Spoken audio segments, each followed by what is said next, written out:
നമസ്കാരം. ഒരു സാധകന്റെ സഞ്ചാരം എന്ന നിലയിൽ ആത്മീയ കാര്യങ്ങൾ പറയുന്ന ഒരു ചാനലാണ് സുവാണി.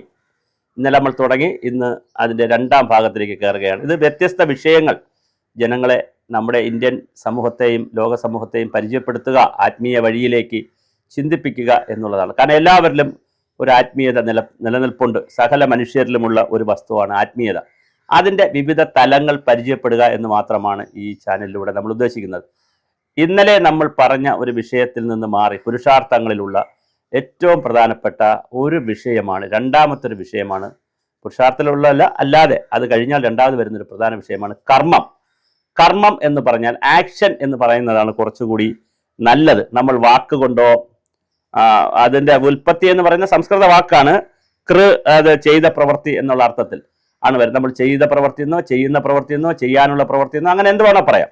അത് മനസ്സുകൊണ്ടോ വാക്കുകൊണ്ടോ പഞ്ചേന്ദ്രിയങ്ങൾ എന്തുകൊണ്ടും ചെയ്യുന്ന പ്രവൃത്തികളെ നമ്മൾ കർമ്മം എന്ന് പറയാം. അപ്പം നമ്മൾ കർമ്മം ചെയ്യാതെ ഒരു നിമിഷവും മനുഷ്യൻ ഇരിക്കുന്നില്ല. നമ്മൾ കാണുന്നു, കണ്ണ് അതിൻ്റെ പ്രവൃത്തി ചെയ്തുകൊണ്ടിരിക്കുന്നു. നമ്മൾ സംസാരിക്കുന്നു, നമ്മൾ ചിന്തിക്കുന്നു, നമ്മുടെ മനസ്സ്, കണ്ണ്, മൂക്ക്, നാക്ക്, സകല പഞ്ചേന്ദ്രിയങ്ങളും അതുപോലെ മനസ്സ് ഒക്കെയും ഹൃദയം ഒക്കെ എപ്പോഴും എന്തെങ്കിലും ആക്ഷൻ ചെയ്തുകൊണ്ടിരിക്കും. കാണുന്നു, ചിന്തിക്കുന്നു, പറയുന്നു, ആലോചിക്കുന്നു. എന്തെങ്കിലും ഒരു കർമ്മവും ചെയ്യാതെ മനുഷ്യർക്ക് മുമ്പോട്ട് പോകാൻ കഴിയില്ല. ജീവനുണ്ടോ, ഒരു കർമ്മ വ്യവസ്ഥയുമുണ്ട്. 3 തരത്തിലാണ് കർമ്മത്തെ നമ്മുടെ പുരാണങ്ങളും ഉപനിഷത്തുകളും വേദങ്ങളും ഒക്കെ പറഞ്ഞു വെക്കുന്നത്. ഒന്നാമതായി സഞ്ചിത കർമ്മം, അതായത് ഇന്നലകളിൽ നമ്മൾ ചെയ്ത്, അത് പൂർവ്വജന്മം ഉൾപ്പെടെ പറയുന്നുണ്ട്. കാരണം തുടർച്ചയായതുകൊണ്ടാണ്. മനുഷ്യരാശി എന്ന് പറയുന്നത് ഇന്നലകളുടെ തുടർച്ചയാണ്. മാറ്ററും എനർജിയും അതുപോലെ തന്നെ സ്പേസുമുള്ള ഇന്നലകളുടെ തുടർച്ചയായി വരുന്ന ജീവജാലങ്ങളിൽ പെടുന്ന ഇന്നലകളുടെ തുടർച്ചയായി വരുന്നവരാണ് മനുഷ്യർ എന്നുള്ളത്. അത് മരണശേഷം, മരണം എന്ന് പറയുന്നത് ഭൗതികമായ ശരീരം വിട്ടുപോകൽ മാത്രമാണ്. അല്ലാതുള്ള എല്ലാം, മനസ്സായാലും ആത്മാവായാലും ജീവനായാലും വാസനകളായാലും എല്ലാം ഒരു തുടർച്ചയാണ് എന്നുള്ള ഒരു സങ്കല്പത്തിൽ, ഒരു കാഴ്ചപ്പാടിൽ നിന്നാണ് വരുന്നത്. അതൊരു കാഴ്ചപ്പാടാണ്, ഒരു സിദ്ധാന്തമാണ്, അതിൽ നിന്നാണ് വരുന്നത്. അപ്പൊ സഞ്ചിതമായി നമ്മൾ കൊണ്ടുവരുന്ന ഒരു കർമ്മമുണ്ട്. നേരത്തെ നമ്മൾ കൊണ്ടുവന്നിട്ടുള്ള ഒരു കർമ്മമുണ്ട്. പിന്നെ പ്രാരബ്ധ കർമ്മമുണ്ട്. അതായത് നമ്മളിപ്പോൾ ഈ അറ്റ് പ്രസന്റിൽ നമ്മൾ ചെയ്യുമ്പോൾ നമ്മൾ അതിനെ അനുഭവിക്കുന്ന, അതിൻ്റെ ഫലമായി കിട്ടേണ്ടി വരുന്ന ഒരു ഭാഗമുണ്ട്. പിന്നെ അതുപോലെ തന്നെ പിന്നെ നമ്മുടെ ആഗാമിക കർമ്മമുണ്ട്. അത് നമ്മൾ ചെയ്യുന്നതിലൂടെ ഭാവിയിൽ ലഭിക്കാൻ കഴിയുന്ന കാര്യങ്ങളാണ്. ധർമ്മത്തിന് ശരി തെറ്റും കാര്യങ്ങളൊക്കെ ഉണ്ട്. ഉപനിഷത്തിൽ പറയുന്നത് ജ്ഞാനാഗ്നി സർവകർമാണി ഫസ്മാത് കുറുതേ, അതായത് ഗീത 4.37 പറയുന്നു, ആത്മജ്ഞാനം ലഭിച്ചാൽ, ഞാൻ ഇന്നലെ നമ്മൾ സംസാരിച്ചതാണ്, ഞാൻ ആര് നിങ്ങളാര് എന്ന് പരസ്പരം മനസ്സിലാക്കി കഴിഞ്ഞാൽ നമുക്ക് കർമ്മബന്ധം ഇല്ലാതാകും എന്നൊരു കാഴ്ചപ്പാടുണ്ട്.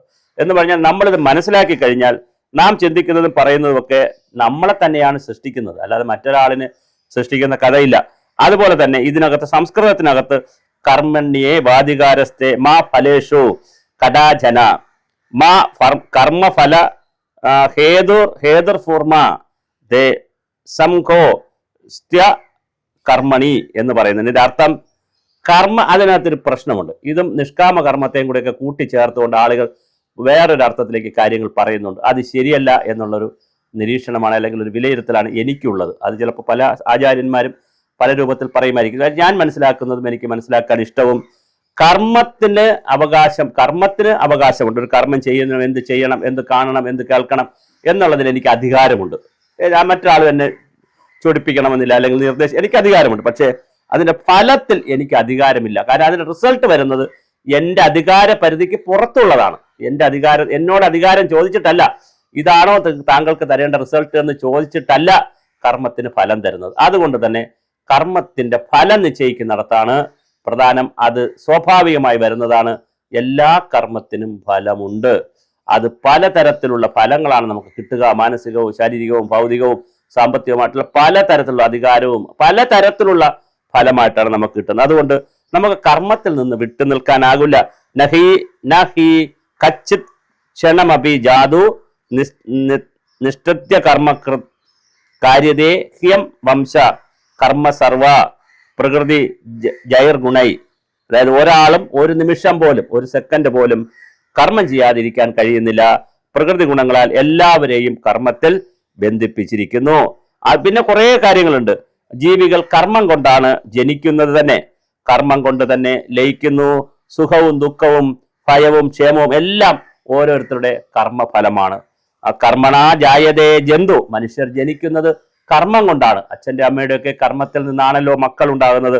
കർമ്മണൈവ വീലിയതേ, സുഖം ദുഃഖം ഭയം ക്ഷേമം കർമ്മണൈവാഭി പദ്യതേ. എല്ലാ കാര്യങ്ങളും മനുഷ്യ ജീവിതവുമായി ബന്ധപ്പെടുത്തിയിട്ടുള്ള കാര്യങ്ങളാണ് ഇരിക്കുന്നത്. എരിയുന്ന തീയിൽ ഇന്ധനത്തെ പോലെ എരിയുന്ന തീ ഇന്ധനത്തെ ചാരമാക്കുന്നത് പോലെ ജ്ഞാനാഗ്നി എല്ലാ കർമ്മബന്ധങ്ങളെയും നശിപ്പിക്കുന്നു.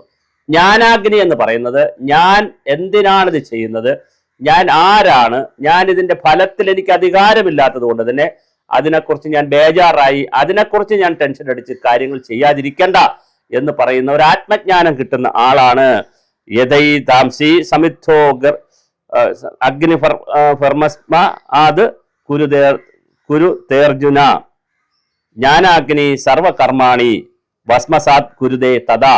ഇത് സംസ്കൃതമാണ്. അപ്പൊ ഞാൻ സംസ്കൃതം സീരിയസ് ആയിട്ട് അങ്ങനെ പഠിച്ചിട്ടുള്ള ആളല്ല. അപ്പൊ അതുകൊണ്ടാണ് ഇത് നോക്കി വായിക്കുന്നത്. അതുകൊണ്ട് തന്നെ കർമ്മഫലം നമുക്ക് ഒഴിവാക്കാൻ കഴിയില്ല എന്നുള്ളതാണ്. എന്ത് കാര്യം ചെയ്താലും, ദുഷ്കർമ്മമായാലും സത്കർമ്മമായാലും ഏത് കാര്യം ചെയ്താലും അതിന് ഫലം ഉണ്ടാകും. യഥാകാരി യഥാചാരി തഥാ ഭവതി, സാധുകാരി സാധുർഭവതി, പാപകർമ്മി പാപോ ഭവതി എന്നാണ്.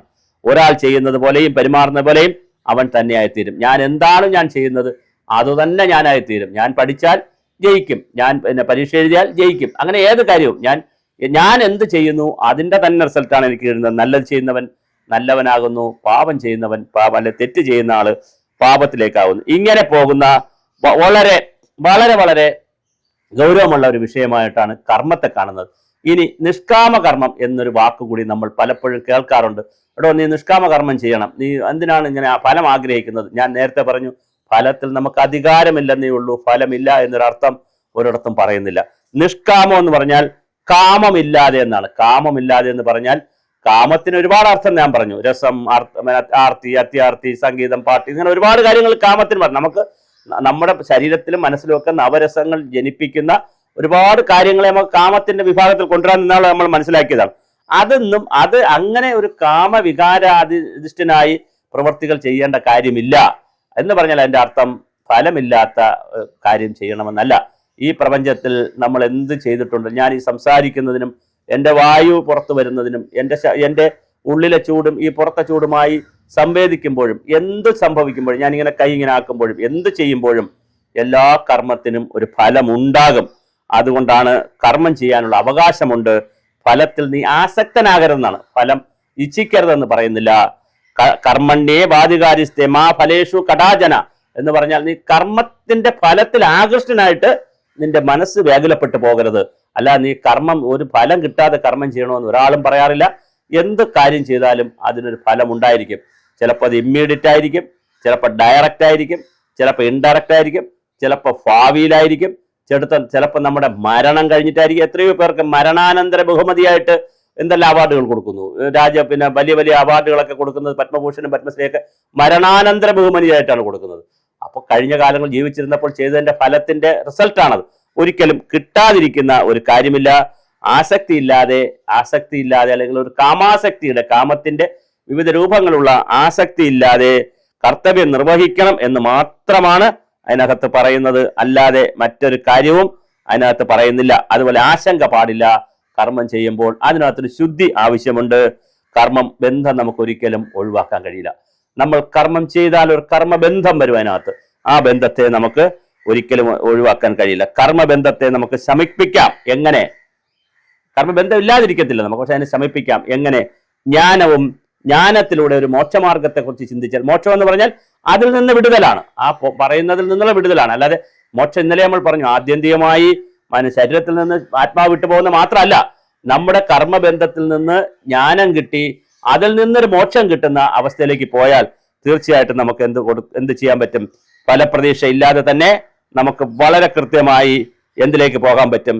നിഷ്കാമ കർമ്മത്തിലേക്കൊക്കെ നമുക്ക് അത് ആ ഒരു പരിപാടി നമുക്ക് മനസ്സിലാക്കാൻ പറ്റും. അപ്പൊ നമ്മൾ എങ്ങനെയാണ് ഒരു കർമ്മം ചെയ്യുക എന്നുള്ളതാണ്. കർമ്മം ചെയ്യുമ്പോൾ 2-3 കാര്യങ്ങൾ നമ്മൾ മനസ്സിലറിഞ്ഞിരിക്കണം. ഒരു പ്രവൃത്തി ചെയ്യുമ്പോൾ ഞാൻ ഒരു പ്രവൃത്തി ചെയ്യുന്നത് എനിക്ക് വേണ്ടിയിട്ടാണ്, അപരനും കൂടിയിട്ടാണ്. അപ്പൊ അപരൻ ഒരു കാര്യം ചെയ്യുമ്പോൾ അദ്ദേഹത്തിന് വേണ്ടിയിട്ടാണ്, മറ്റൊരാൾക്ക് കൂടി വേണ്ടിയിട്ടാണ്. ഇങ്ങനെ എല്ലാവരും അങ്ങോട്ടും ഇങ്ങോട്ടും ആ ഒരു ചിന്ത കൊണ്ടുവന്നാൽ നമുക്ക് എന്ത് പറയും, അഹങ്കാരം പാടില്ലാത്ത രീതിയിൽ നമ്മൾ ഇതിനകത്തൊരു നിരാശ കൊണ്ടുവരാതെ നമ്മൾ ഒരു ജോലി ചെയ്തു, അപ്പം തന്നെ റിസൾട്ട് കിട്ടിയില്ല, ഒരു പരീക്ഷ എഴുതി അപ്പം തന്നെ നമ്മൾ ജയിച്ചില്ല, ഒരു നോവൽ എഴുതി അപ്പം തന്നെ അവാർഡ് കിട്ടിയില്ല, ഒരു സിനിമ ചെയ്തു ഇപ്രാവശ്യത്തെ അവാർഡ് പോയി, നമ്മളിപ്പോൾ ജയിച്ചു ഒരു സ്ഥാനത്ത് വന്നില്ല. അങ്ങനെ പല തരത്തിലാണ് നമ്മളുടെ ഈ ചിന്തകൾ വരുന്നത്. അപ്പൊ അത്തരത്തിലുള്ള ചിന്തകളിലേക്ക് പോകാതെ നമുക്ക് മനസ്സിന് സമാധാനവും ശാന്തിയും കൊടുത്തുകൊണ്ട് കർമ്മം ചെയ്യുന്ന കർമ്മഫലത്തെക്കുറിച്ച് ആകുലപ്പെടാതെ എന്നാണ് പറയുന്നത്. അല്ലാതെ കർമ്മഫലം ഇച്ഛിക്കാതെ എന്ന് പറയുന്നില്ല. ഏറ്റവും കൂടുതൽ തെറ്റിദ്ധരിക്കപ്പെട്ടിട്ടുള്ള ഒരു വാക്കാണിത്. നിഷ്കാമ കർമ്മം എന്ന് പറഞ്ഞാൽ നീ എന്തിനാണ് കർമ്മഫലത്തെക്കുറിച്ച് ആലോചിക്കുന്നത്, നീ കർമ്മം ചെയ്തുകൊണ്ടിരിക്കൂ, അങ്ങനെ പറയുന്നില്ല. നിനക്ക് കർമ്മം ചെയ്യുമ്പോൾ അല്ലെങ്കിൽ ഞാനോ മറ്റൊരാളോ കർമ്മം ചെയ്യുമ്പോൾ അതിന്റെ കർമ്മഫലത്തിൽ അധികാരമില്ല എന്നാണ് ഈ പദങ്ങളെല്ലാം പറയുന്നത്, ശ്ലോകങ്ങളെല്ലാം പറയുന്നത്. രണ്ടാമത്, അത് കിട്ടിയില്ല എന്ന് വരെ അതിന്റെ കാമാസക്തി അതിനകത്ത് ഉണ്ടാവരുത്. അത് ഓരോ കാര്യത്തിനും കാമാസക്തി വന്നാലുള്ള കുഴപ്പം എന്തെന്ന് വെച്ചാൽ, ഒരു സത്കർമ്മം ചെയ്തു പോകുമ്പോൾ അതിനകത്ത് കാമാസക്തിയോട് കയറിക്കഴിഞ്ഞാൽ ദുഷ്കർമ്മം കൂടി ചെയ്യാൻ ശ്രമിക്കും. ഉദാഹരണം, പരീക്ഷ എഴുതുമ്പോൾ നമുക്ക് പിന്നെ എന്ത് തോന്നും, ഒരു മോശമായ മാർഗത്തിൽ കൂടി മാർക്ക് എങ്ങനെ നേടാം എന്നുള്ള രീതിയിലൊരു ഭാഗ്യം കൂടെ നമുക്ക് തോന്നും. അതുപോലെ തന്നെ നമ്മൾ പരീക്ഷ എഴുതാതെ എങ്ങനെ മാർക്ക് വാങ്ങിക്കാൻ പറ്റും, പൈസ കൊടുത്ത് ഡിഗ്രി വാങ്ങിക്കാൻ പറ്റുമോ, ഇങ്ങനെയുള്ള കാര്യങ്ങൾ നമുക്ക് തോന്നും. അപ്പോൾ അതിനകത്ത് ഈ നമ്മൾ പറഞ്ഞു വരുന്ന, ഞാനിപ്പോൾ സംസാരിച്ച് വരുമ്പോൾ ഞാൻ ഉൾപ്പെടെയുള്ള ആളുകൾക്ക് ഇത്തരത്തിലുള്ളൊരു വിദ്യാഭ്യാസം കിട്ടാത്തതിന്റെ ദുരന്തങ്ങൾ ഒരുപാടാണ്. ഞാനുമൊക്കെ അതിന്റെ ദുരന്ത നായകനാണ്. അപ്പോൾ അതുകൊണ്ട് സത്കർമ്മം എന്നുള്ളൊരു കൺസെപ്റ്റ് വരുന്നത് അവിടെ നിന്നാണ്. അപ്പോൾ ഈ സത്കർമ്മത്തിൽ ഏറ്റവും കൂടുതൽ സത്കർമ്മം ചെയ്യുന്നത് ആര് എന്നൊരു ചോദ്യമുണ്ട്. എൻ്റെ കാഴ്ചപ്പാടിൽ ഒരു പ്രസവിക്കുന്ന അമ്മയാണ് ഏറ്റവും കൂടുതൽ സത്കർമ്മം ചെയ്യുന്നത്.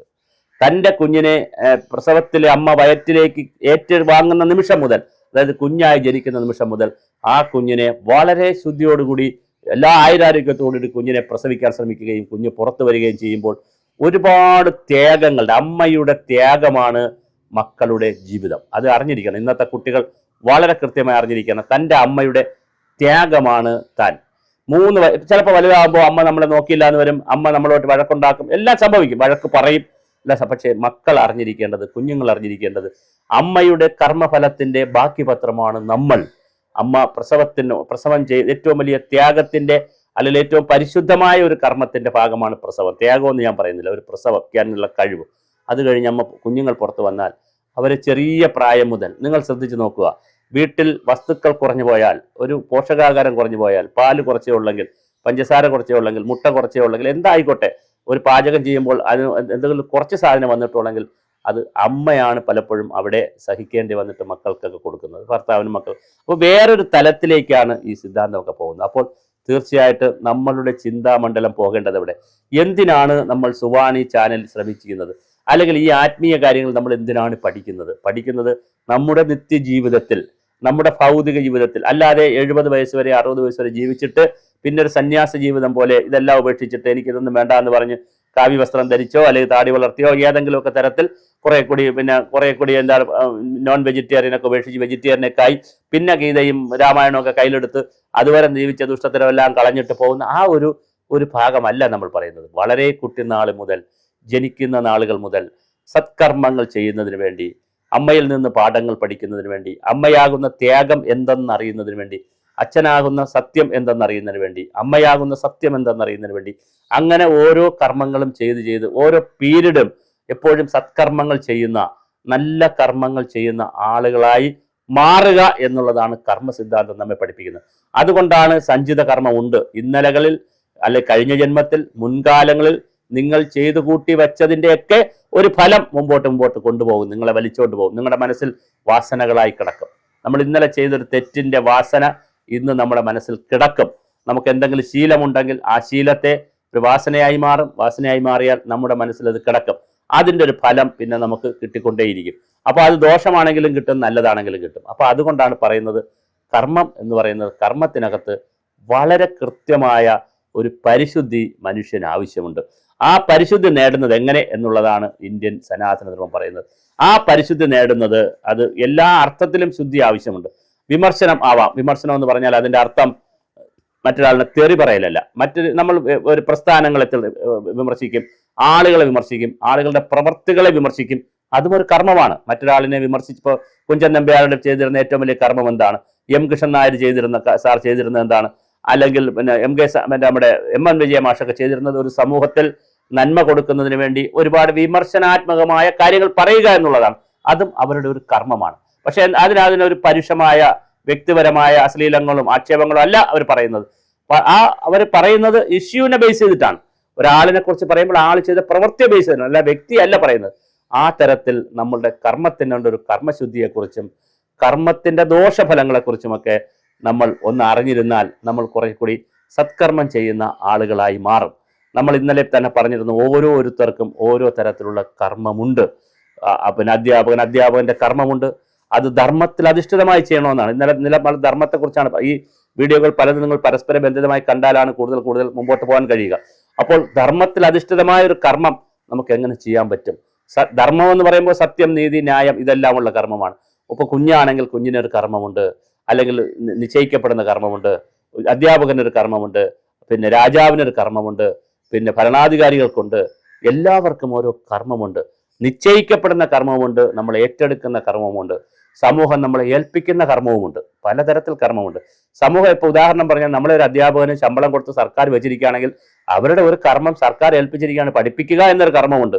അതേസമയം സ്വയം പഠിക്കുക എന്ന് വേറൊരു കർമ്മവുമുണ്ട്. അപ്പോൾ ഇത് വളരെ രസകരമായി നമുക്ക് പഠിക്കാൻ കഴിയുന്ന ആത്മീയത എന്ന് പറയുന്നത് ഭൗതിക ജീവിതത്തെ ഓരോ മില്ലിമീറ്ററും ഓരോ മൊമെന്റിലും ഓരോ സെക്കൻഡിലും പരിഷ്കരിച്ച് മനുഷ്യൻ കാടത്വത്തിൽ നിന്ന്, കാടത്വം എന്ന് പറഞ്ഞാൽ മോശം എന്നുള്ള അർത്ഥത്തിലല്ല, പഴയ രൂപത്തിൽ നിന്ന്, കാട്ടിൽ താമസിക്കുമ്പോഴുള്ള ആ രൂപത്തിൽ നിന്ന്, വസ്ത്രങ്ങൾ കുറഞ്ഞ് അല്ലെങ്കിൽ ഭക്ഷണം കുറഞ്ഞ് ഒരു വേറൊരു തരത്തിലല്ലല്ലോ, അതിൽ നിന്ന് മാറി മനുഷ്യരായി വന്ന് മാനവരായി പോകുന്ന ആ യാത്രയുണ്ടല്ലോ, ഈ യാത്രയ്ക്കുള്ള മനുഷ്യൻ ഓരോ നിമിഷവും സംസ്കരിക്കപ്പെടണം. ശവസംസ്കാരം അർത്ഥത്തിലല്ല, അവൻ കൾച്ചർ ചെയ്യപ്പെടണം. അപ്പോൾ അങ്ങനെ കൾച്ചർ ചെയ്യപ്പെടണമെങ്കിൽ അവനിൽ ഒരുപാട് മൂല്യങ്ങൾ ആവശ്യമുണ്ട്. ആ മൂല്യങ്ങൾ പറയുന്നിടത്താണ് നമ്മൾ ധർമ്മമൊക്കെ പറയുന്നത്. അങ്ങനെ ധർമ്മം പറയുന്നിടത്താണ് കർമ്മവുമായി ഇതിനെ ബന്ധിപ്പിക്കുമ്പോഴാണ് ഓരോ കർമ്മം ചെയ്യുമ്പോഴും നമ്മൾ ഏറ്റെടുക്കുന്ന കർമ്മങ്ങൾ, നമ്മൾക്ക് ഏൽപ്പിച്ചു കിട്ടുന്ന കർമ്മങ്ങൾ, നമ്മൾ സ്വയം എടുക്കുന്ന കർമ്മങ്ങൾ, ഇതെല്ലാം ചെയ്തു പോകാൻ നമുക്ക് ഒരുപാട് അവസരങ്ങൾ കിട്ടുമ്പോൾ അതെങ്ങനെ ചെയ്യും? അത് നേരത്തെ അതാണ് ഇന്ത്യൻ പറയുന്ന സനാതന ധർമ്മത്തിൽ പറയുന്നത്, അല്ലെങ്കിൽ ഇന്ത്യൻ തത്വചിന്തയിൽ പറയുന്നത്, ഹൈന്ദവ ചിന്തയിൽ പറയുന്നത്, നമ്മൾ കർമ്മം ചെയ്യുമ്പോൾ അത് ഏറ്റെടുക്കുന്നതാവട്ടെ, നമുക്ക് കിട്ടിയതാകട്ടെ, ആരാച്ചാരുടെ കർമ്മമാണ് നമുക്ക് കിട്ടിയാലും, ജോലിയാൾ കിട്ടിയാലും സത്യസന്ധമായി ചെയ്യുക, വളരെ സത്യസന്ധമായി ചെയ്യുക. ആരാച്ചാര് രാവിലെ എണീറ്റ് കുളിച്ച് ചന്ദനക്കുറിയൊക്കെ ഇട്ട് ക്ഷേത്രത്തിൽ പോയി ഞാൻ ഒറ്റ പ്രാവശ്യം ലിവർ വലിക്കുമ്പോൾ ആൾ മരിക്കണേ, അല്ല രണ്ടാമതൊരിക്കൽ കൂടെ വലിക്കാനുള്ള മനസ്സെനിക്കില്ല എന്ന് പറയുന്ന ഒരു ആരാച്ചാരുടെ മനസ്സിനെ കുറിച്ച് നിങ്ങൾ ചിന്തിച്ചു നോക്കൂ. അതുപോലെ തന്നെ പണ്ടാണെങ്കിൽ വാളുകൊണ്ട് വെട്ടിക്കൊല്ലലൊക്കെയാണ്, അവയവങ്ങളൊക്കെ വെട്ടിക്കളയും, പല തല വെട്ടുക എന്നൊക്കെ പറഞ്ഞു. അപ്പോൾ ഒറ്റ വെട്ടിന് ചത്തില്ലെങ്കിൽ പിന്നെ അടുത്ത വെട്ടാൻ ചിലപ്പോൾ ഈ വെട്ടുന്ന ആരാച്ചാർക്ക് പറ്റത്തില്ല. കാരണം അത്രയും മനുഷ്യനല്ലേ, രക്തമൊക്കെ കണ്ടു കഴിഞ്ഞാൽ മനുഷ്യൻ ഒറ്റ വെട്ടിന് കൊല്ലണം. അപ്പോൾ അതിനൊരു ഷാർപ്പ്നെസ് വേണം. ആ ഷാർപ്പ്നെസ് വേണമെങ്കിലോ ഒരു അതിനകത്തേക്ക് ഒരു സത്യസന്ധത ആവശ്യമുണ്ട്. ഏത് ജോലി ചെയ്യുന്നു എന്നുള്ളതല്ല, അതാണ് പറയുന്നത്, കള്ളനും ഒരു നീതിശാസ്ത്രം ഉണ്ടെന്ന്. കള്ളൻ ചെയ്യണമെന്നല്ല പറയാറുണ്ട് നമ്മൾ, കള്ളനാണെങ്കിലും ഡീസൻ്റ് ആയിരിക്കണം, ഒരു നീതിശാസ്ത്രം ഉണ്ടെന്ന് പറയാറുണ്ട്. കള്ളൻ്റെ നീതി എന്നൊക്കെ പറയുന്ന ഒരു ശാസ്ത്രമുണ്ട്, ഒരു കാര്യം പറയാറുണ്ട്. അപ്പം ഞാൻ പറഞ്ഞത് കർമ്മം എന്ന് പറയുന്നത് വളരെ പരിശുദ്ധി എന്ന് പറഞ്ഞാൽ കുളിച്ച് സുന്ദരനായി പൗഡർ ഇട്ട് ആ പരിശുദ്ധിയല്ല, മാനസികവും ആത്മീയവും ജീവൻപരമായിട്ടുള്ള വളരെ കൃത്യമായ രീതിയിൽ നമുക്ക് കർമ്മങ്ങൾ ചെയ്തു പോകണം. എന്തായാലും കർമ്മഫലം ഉണ്ട് എന്നുള്ളതാണ്. ആ ഫലത്തിൽ നമുക്ക് അധികാരമില്ലെങ്കിലും അത് നമ്മുടെ ശരീരത്തിലും മനസ്സിലും വാസനകളായി വരുമെന്നും, അത് ഒരു ജന്മത്തിൽ ശരീരം വിട്ടുപോയത് കൊണ്ട് നിൽക്കില്ല എന്നും, അത് പല രൂപത്തിൽ നമ്മെ പിന്തുടരുമെന്നും ആണ് ഇന്ത്യയുടെ ആത്മീയത നമ്മെ പഠിപ്പിക്കുന്നത്. അത് ശരിയോ തെറ്റോ, അങ്ങനെ ഉണ്ടോ, മരിച്ചു കഴിഞ്ഞ ശേഷം ആത്മാവുണ്ടോ, ആത്മാവ് എവിടെയാണ് ഇരിക്കുന്നത്, അത് ഒരാളിൻ്റെ ആത്മാവ് തന്നെയാണോ അടുത്ത ആളിൽ കയറുന്നത്, ഇങ്ങനെയുള്ള ഒരുപാട് ചോദ്യങ്ങൾ നമുക്ക് ചോദിക്കാം. ഇപ്പോൾ നമ്മൾ 5 ഇന്ദ്രിയങ്ങളെ കുറിച്ചാണ് പഠിച്ചിരുന്നത്, പക്ഷെ 6ാമതൊരു ഇന്ദ്രിയത്തെക്കുറിച്ച് നമ്മൾ പഠിച്ചു, 6ാം ഇന്ദ്രിയം. ഇപ്പോൾ 7ാമതൊരു ഇന്ദ്രിയം ഉണ്ടെന്നും, നമ്മൾ തൊടാതെ റിമോട്ട് ടച്ച്, അതായത് നമ്മൾ തൊടാതെ തന്നെ റിമോട്ട് സെൻസിങ്ങിലൂടെ നമുക്ക് കൈ കൊണ്ട് തൊടാതെ മറ്റേ അല്ലാതെ പിന്നെ മൈക്രോസ്കോപ്പും സാറ്റലൈറ്റ് കഴിച്ച് കാണുന്ന റിമോട്ട് സെൻസിങ് വേറെയാണ്. അല്ലാതെ തന്നെ നമുക്ക് നടന്നു പോയാൽ നമ്മുടെ കൈ വെച്ച് നോക്കിയാൽ മണ്ണിൻ്റെ അടിയിൽ, കുറച്ച് താഴെ മണ്ണിനടിയിലുള്ള പല കാര്യങ്ങളും മർദ്ദ വ്യത്യാസം അനുസരിച്ച് നമുക്ക് ഫീൽ ചെയ്യാൻ പറ്റും എന്നുള്ള 7ാം ഇന്ദ്രിയം ഉണ്ടെന്ന് ഇപ്പോൾ കണ്ടുപിടിച്ചിരിക്കുന്നു. അമേരിക്കയിലെ കുറേ ശാസ്ത്ര ഗവേഷകർ 7ാം ഇന്ദ്രിയം ഉണ്ടെന്ന് കണ്ടുപിടിച്ചിരിക്കുന്നു. അപ്പോൾ ശാസ്ത്രം പുരോഗമിക്കുകയാണ്. അപ്പോൾ ഇങ്ങനെ ശാസ്ത്രം പുരോഗമിച്ച് വരുമ്പോൾ നമുക്ക് സ്വാഭാവികമായിട്ട് പുതിയ പുതിയ കണ്ടുപിടുത്തങ്ങളൊക്കെ വരുമ്പോൾ ഇതെല്ലാം കണ്ടുപിടിക്കപ്പെട്ടേക്കാം.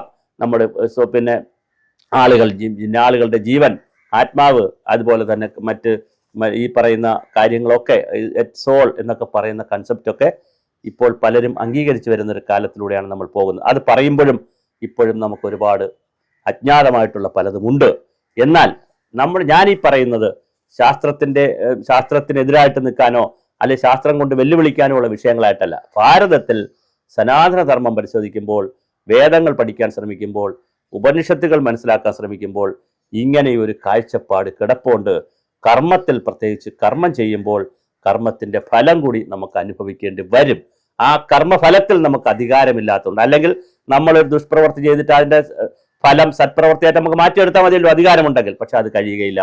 നമ്മൾ ഏത് പ്രവൃത്തി ചെയ്താലും അതിൻ്റെ ഫലത്തിൽ നമുക്ക് അധികാരമില്ലാത്തത് കൊണ്ട്, അല്ലെങ്കിൽ നമുക്കതിൽ സ്വാധീനിക്കാൻ കഴിയാത്തത് കൊണ്ട്, അത് സ്വാഭാവികമായി വരുന്നൊരു പ്രക്രിയ ആയതുകൊണ്ട് നമ്മൾ അതിൽ ബഹളമുണ്ടാക്കിയിട്ട് കാര്യമില്ല. നമ്പർ 1. നമ്പർ 2 എന്ന് പറയുന്നത്, ഇത് കാമാസക്തി കൊണ്ട് ചെയ്താൽ, നമ്മളുടെ കേവല വികാരങ്ങൾ കൊണ്ട് നമ്മൾ കർമ്മം ചെയ്യാനിരുന്നാൽ നമുക്കൊരിക്കലും സത്കർമ്മങ്ങളോ നല്ല കർമ്മങ്ങളോ സമൂഹത്തിന് വേണ്ടിയോ കുടുംബത്തിന് വേണ്ടിയോ നാടിന് വേണ്ടിയോ ഒന്നും ചെയ്യാൻ കഴിയില്ല. അപ്പോൾ ഒരു അമ്മ കർമ്മം ചെയ്യുന്ന കഥ ഞാൻ പറഞ്ഞു. അമ്മ കർമ്മം ചെയ്യുമ്പോൾ അമ്മ ഒന്നും ആഗ്രഹിച്ചിട്ടല്ല. മകൻ നാളെ വലുതായി, മകൾ വലുതായി, തനിക്കെല്ലാം കൊണ്ട് തരും, താൻ ഇരുന്നാൽ മതി എന്ന് പറഞ്ഞ് എല്ലാം മാറ്റിവെച്ച് പോകുന്ന, തൻ്റെ എല്ലാ സുഖങ്ങളും മാറ്റിവെച്ച് പോകുന്ന, താൻ വസ്ത്രം വാങ്ങുന്നതിന് പകരം മക്കൾക്ക് വസ്ത്രം വാങ്ങി കൊടുക്കുന്ന, താൻ ആഹാരം കഴിക്കുന്നതിന് പകരം മക്കൾക്ക് ആഹാരം കൊടുത്ത് മക്കളെ വലുതാക്കി, ആ മകനും മകളും എന്നെ അന്വേഷിക്കുമെന്ന് പറയുന്ന ഒരു അമ്മയുടെ ഒരു കർമ്മമുണ്ട്. അങ്ങനെ ചെയ്യണോ വേണ്ടേ എന്നുള്ളതൊക്കെ രണ്ടാമത്തെ വിഷയം. ഇപ്പോൾ അങ്ങനെ ജീവിച്ചിട്ട് അമ്മ എന്തിന് ത്യാഗം ചെയ്ത് ജീവിച്ചിട്ട് അമ്മയുടെ ജീവിതം ഹോമിക്കുന്നു എന്നൊരു ചോദ്യമുണ്ട്. പക്ഷേ ആ ചോദ്യമുള്ളപ്പോഴും നമ്മൾ യാഥാർത്ഥ്യമാണ് ഞാൻ ഈ പറയുന്നത്. പ്രവൃത്തി ഫലത്തിൽ വന്നുകൊണ്ടിരിക്കുന്നത് പലപ്പോഴും വലിയ ത്യാഗത്തിൻ്റെ കഥകളാണ്. അപ്പോൾ അവിടെ ഒക്കെ ചെയ്യുന്ന ഈ കർമ്മത്തിൻ്റെയൊക്കെ ഫലം നമ്മൾ അനുഭവിക്കുമോ അല്ലെങ്കിൽ നമുക്ക് കിട്ടുമോ, അത് തലമുറകൾ കൈമാറി പോകുമോ എന്നുള്ള ഒരുപാട് ചോദ്യങ്ങളുണ്ട്. അപ്പോൾ കർമ്മത്തിൻ്റെ സിദ്ധാന്തങ്ങൾ 3-4 തരത്തിൽ വരുന്നു.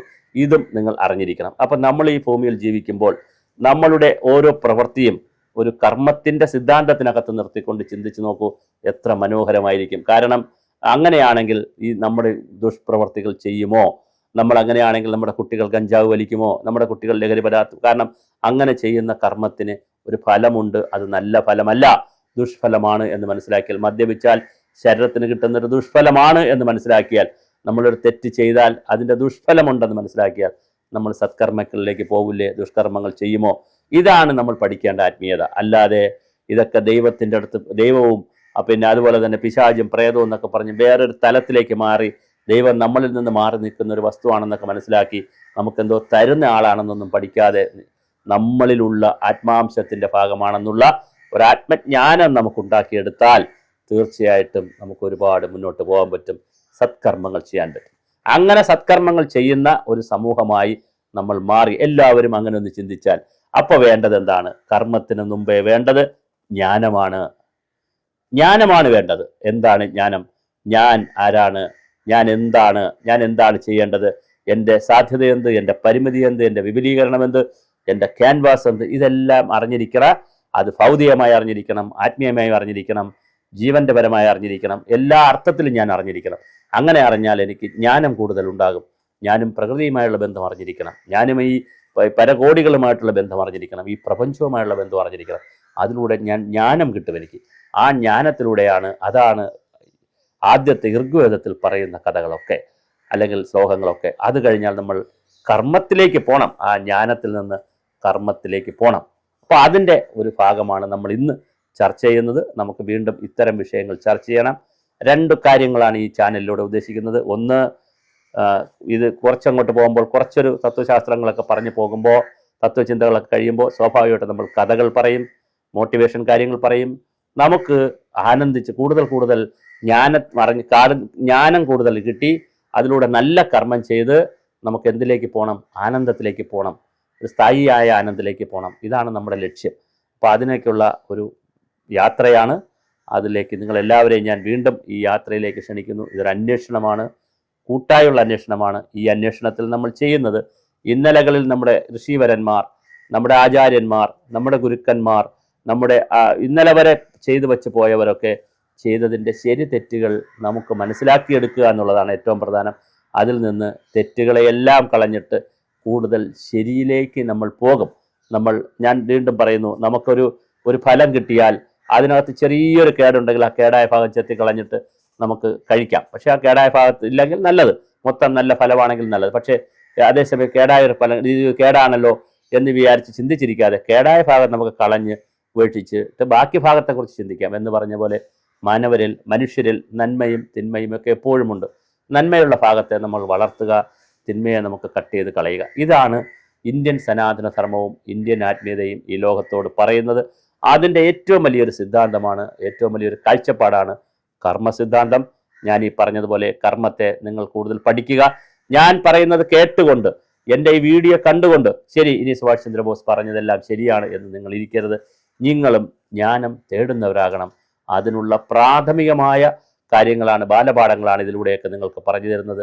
നിങ്ങൾ കൂടുതൽ ജ്ഞാനികളാകുക എന്നൊക്കെ പറഞ്ഞ അർത്ഥത്തിൽ പോകരുത്, അറിവ് നേടുന്നവരായി നമ്മുടെ ഭൗതിക ജീവിതത്തെ കൂടുതൽ മെച്ചപ്പെടുത്തുന്നതിനുള്ള ഒരു സ്പിരിച്വൽ നോളജ് എങ്ങനെ നമുക്ക് ഉണ്ടാക്കിയെടുക്കാം, അതിന് ഞാൻ എന്തൊക്കെ ചെയ്യണം, എൻ്റെ ശരീരം നിലനിർത്താൻ, എൻ്റെ ശരീരം ആരോഗ്യത്തോടെ നിലനിർത്താൻ, എനിക്ക് മാനസിക സന്തോഷം കിട്ടാൻ, എനിക്ക് ആനന്ദം കിട്ടാൻ ഞാൻ എന്തൊക്കെ കർമ്മങ്ങൾ ചെയ്യണം, അതെങ്ങനെ ചെയ്യണം, എപ്പോൾ ചെയ്യണം, ഏത് തോതിൽ ചെയ്യണം എന്നൊക്കെ ഉള്ളത് പഠിച്ചാൽ വളരെ മനോഹരമായി നമുക്ക് ഒരു പരാതിയും ആരോടുമില്ലാതെ പരിഭവമില്ലാതെ നമുക്ക് സുഖമായി കടന്നു പോകാം.